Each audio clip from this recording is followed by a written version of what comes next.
I spent 10 years studying why leaders fail. The answer that changed everything wasn't in any research paper.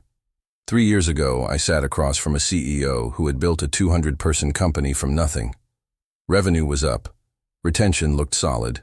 The board was happy.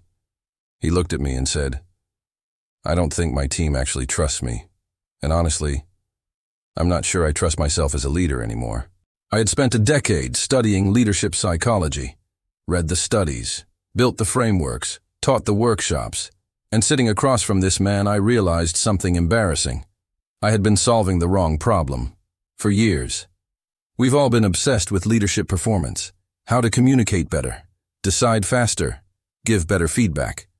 But here's what nobody talks about. The number one predictor of leadership failure isn't incompetence. It's unprocessed self-doubt, disguised as overperformance. Read that again. That CEO's decisiveness, rushed choices to avoid looking uncertain. His high standards, control disguised as excellence. His open-door policy, reassurance-seeking disguised as accessibility. The performance looked right. The psychology underneath was broken. Can we finally admit something out loud? Most of us have felt this.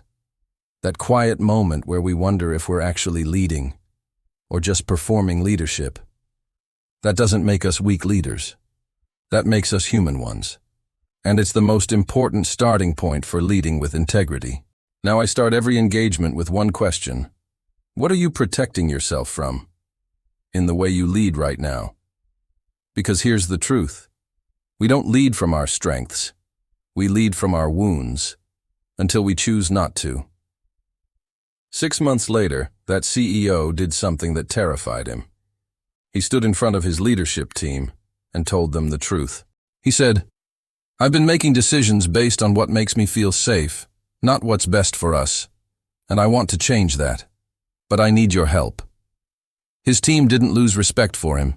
For the first time in years, they actually trusted him. So here's my challenge for you this week. Ask yourself the protection question. What are you protecting yourself from in the way you lead right now?